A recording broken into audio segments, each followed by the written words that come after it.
Right. Well, the other thing I wanted to... Well, look, I don't... We won't want to talk about this too much because I think it's a big part of this show. But there's a very funny story about Kevin Hart. But you supported Kevin Hart when he came to... I hate talking about it, Richard. My mate Kev, what do you want to know? I mean, what? How did this happen? How did you end up... Blackmail. Yeah. How did you end up supporting him? So we have the same agent, and I'm going to guess at different levels of priority on their list, right? So I have an American agent who is his agent too, and they said, oh, he's going to come over for a few months to shoot a movie in Belfast for Netflix because they film everything over here now. Yeah. And they said, we would love you and Kevin. Kevin will want to do some shows. What if you guys do shows together? And I was like, this sounds amazing. I'm a fan. Yes, I would love to do that. And I quickly realized they were like, it's going to be billed as Shane Tubbs' surprise guest. I was like, happy days. But they go, you just do 10 minutes at the start. And then the surprise guest does an hour. Right? So I realized, okay, I'm opening for him on tour. And I was like, you know what? Let him have it, right? It's like a co-headline tour. Yeah. But he was here shooting films, and in my head, I'm going, he's going to be my best mate now. I was like, this is unreal. Like, we're going to be like running about Belfast together, getting into all sort, maybe if it goes well, we talk about Battle of the Bone too. There's a role there for him, I'm sure. So the way the shows would work is he wanted to do intimate venues in Belfast, small venues, because he was working out his new hour-long show to then put out as a special. Yeah. And I was like, this is great. I'll get to see it being crafted and all that kind of thing. So they wanted me to do 15 minutes in like 100-seater venues, and then there would be a break, and then Kevin Hart would do an hour. So I was like, great, we'll hang out backstage. And I'm not even like that kind of guy. I let people just do whatever they want backstage and not bother them unless it comes up kind of organically. But I was like, of course it's going to come up. So what would happen is I would go on stage and he wouldn't be there yet. Right. But as I was on stage doing stand 20 minutes at the start, they would arrive in a different door, him and his entourage. So I was like, that's a bit weird. And then I realized I'm like the human decoy to start the show, get everyone looking at me, and then they're going in round another way so he doesn't get bothered. Yeah. So he would film like 7 a.m. to 7 p.m. every day and then come do stand-up. So like the work ethic he talks about, I always looked at that and thought, maybe that's just a bit for show. It isn't. Yeah. So I would do my set. It was always roughly 15 minutes, but they would shine a torch when he was ready. So sometimes it was 15 minutes, sometimes 10, sometimes 40 minutes and that kind of thing. Right. So me, it was always two support acts. It was usually me and my mate Colin Geddes, right? So we would fill time, and usually it was me that was on just before him, so I never knew how long to do. And you'd get a flash, and that meant he's walking to the stage, so wrap it up and bring him on. Wow.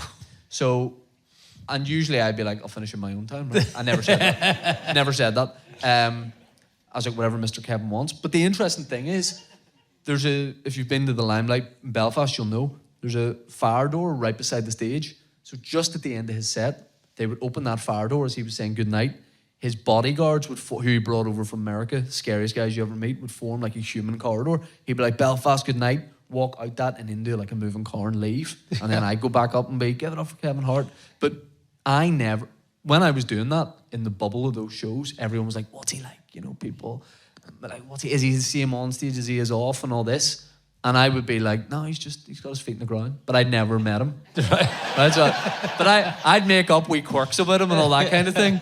I'm like, no, he loves his football manager and all, I'm like, he's my assistant, I'm running everything by him. And but I was never meeting him. No. And I was like, it'd be nice, like just have literally a hello or a conversation. Yeah.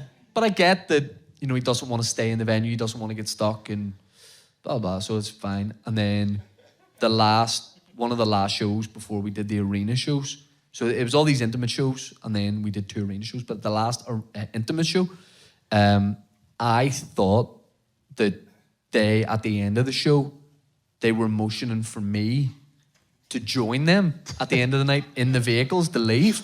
Yeah. And my wife, this isn't in the special, my wife was at the show, and as they're all leaving at the end, I said to her, genuinely, I was like, I'll see you at home. Right?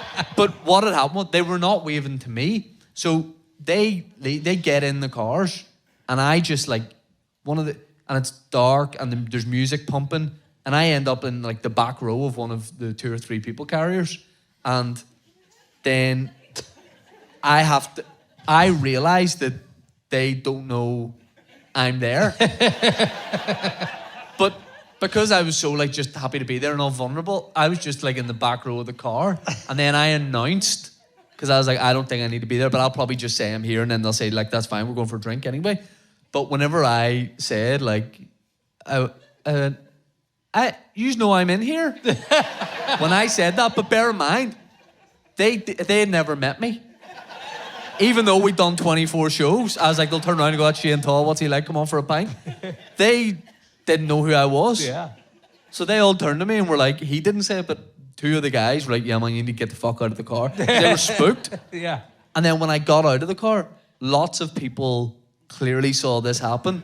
And it was very embarrassing. And I talk about it in the special, but then what wasn't in the special was when we did the arena show. We did 3 arena in Belfast, 3 arena in Dublin, SSE in Belfast. And when we did 3 arena in Dublin, it was the same thing. Me and my mate Colin do warm up, and then I bring Kevin Hart on. And this is like 11,000 people, some of the biggest show I'd ever done in my life. And thank you. And is that Kev? And I would be surprised if he wasn't here tonight to support me. But at 3 arena in Dublin, I was to do 20 minutes. And you know yourself, I'd done 19, finished on a punchline, and thought, that's a good time to bring him. I'm not going to start into a new bit for another minute. Yeah. And there's a huge backstage area there, so they'll be good to go. So I hit a bit over 19 minutes, and then I start getting the crowd ready and all to bring him on. But it was a different crew, a production company on this, so we didn't have the light system. So when I looked over, there's nobody there, so I'm like, he's good to go. Normally, if I looked over, there'd be someone being like, fill time or flash the torch. But there was nobody there. So I was like, Dublin, are you guys ready for the man you're here to see? I go, ladies and gentlemen, welcome to the stage, the one and only Kevin Hart. His music hits, everyone goes mental, 11,000 people.